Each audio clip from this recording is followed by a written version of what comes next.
Hello everyone, my name is Shri Siddhant. I am a student in 8th SEM in the Mechanical Engineering Department of RV College of Engineering. Today I'll be talking about a topic which is called thermal modeling in material processing using lasers.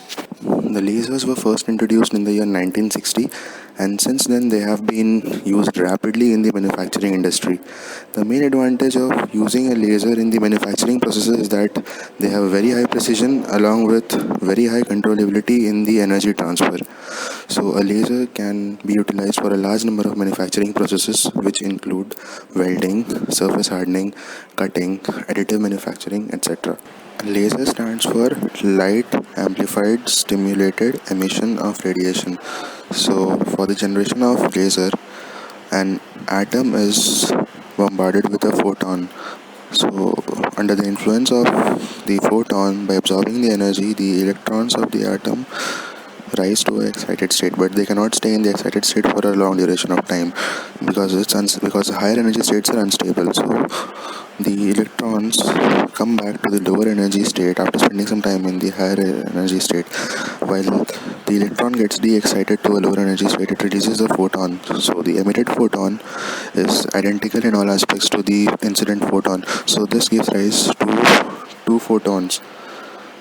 And to amplify the number of photons and to keep the laser beam stable, an optical resonator is used. The optical resonator consists of two mirrors, one which is 100% reflective and the other is partially reflective. The mirrors are typically spherical, and the optical resonator helps in shaping the laser in the form of a Gaussian distribution profile. There are typically four shapes of laser beams that are generally used. The first is a standard Gaussian beam, the second is a top hat-like beam, the third is a ring-shaped beam, and the fourth is a C-shaped beam with a top hat profile on the left half and a Gaussian profile on the right half. The graph that can be seen on the right side of the screen is a logarithmic plot between power density and interaction time. What this graph tells us is, for a given amount of power density of the laser beam, what is the interaction time that is required for a particular manufacturing process to take place. The first manufacturing process that we will be talking about is laser beam welding. A laser beam welding requires very comprehensive modeling because it includes various physical aspects like optics, thermodynamics, fluid dynamics, structural strength, moving interfaces, etc. But what can be done is we can simplify the models by considering only one or few of those mechanisms. The figures that can be seen on the screen show us the different processes that are taking place during the laser welding process. For analyzing the laser welding process, the heat input is modeled as a concentrated heat source and the volumetric heat distribution is assumed to have a Gaussian distribution. The equation for a Gaussian distribution is mentioned on the screen, and the different parameters that are present in the equation are also described.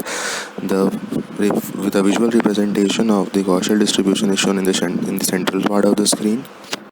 The governing equation used for modeling the laser beam welding is the Fourier heat conduction equation, and it has been transformed in the form of a finite element equation. The boundary conditions are convection at all the surfaces, and the heat supply is equal to the amount of heat that is being conducted inside the body. Some preliminary analysis results are also shown on the right side of the screen, which include the temperature distribution that exists during the welding process.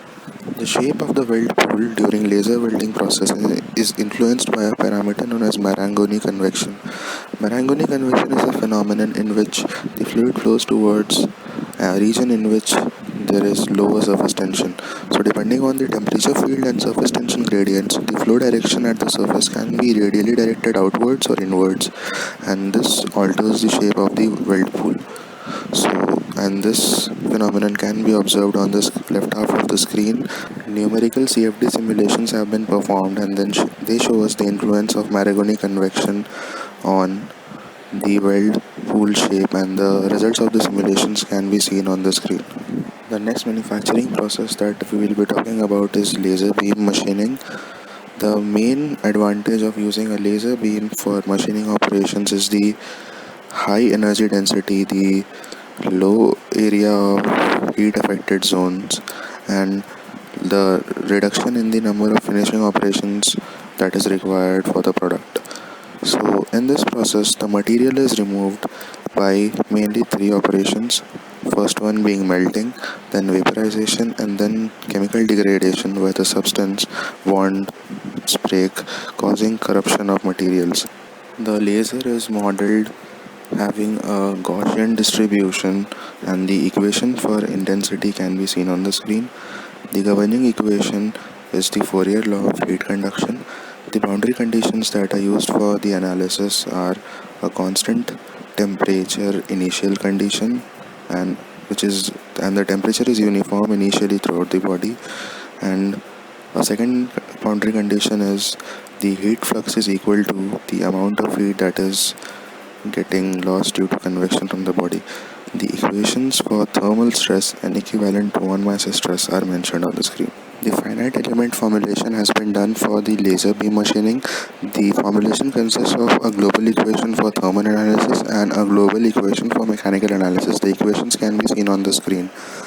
The temperature distribution, which is obtained after solving the equations at time interval of 5 seconds and time interval of 40 seconds, can be seen on the screen. The stress distribution can also be seen on the screen.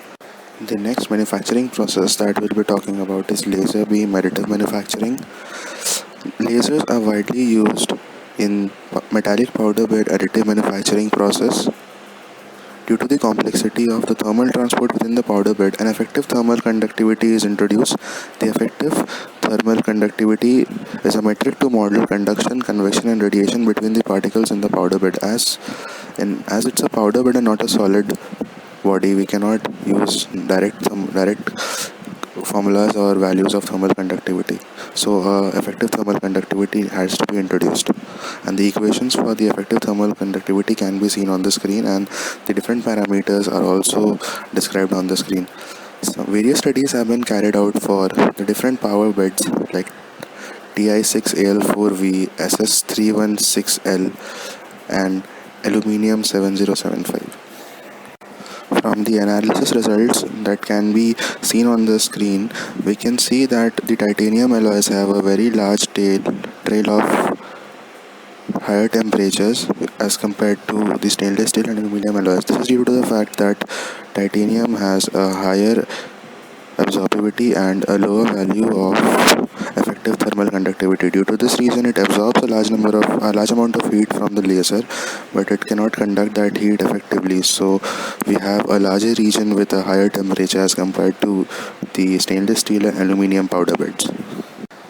The next manufacturing process that we will be talking about is laser beam surface treatment.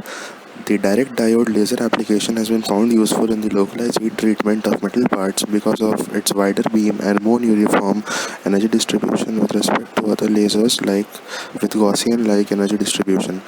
The analysis of laser beam surface treatment is governed by the Fourier law of heat conduction, and the equation for the Fourier law of heat conduction is given on the screen. The boundary conditions are as follows. The amount of heat that is being supplied by the laser is equal to the heat that is being conducted inside the body and along with the heat that is being lost due to radiation and convection.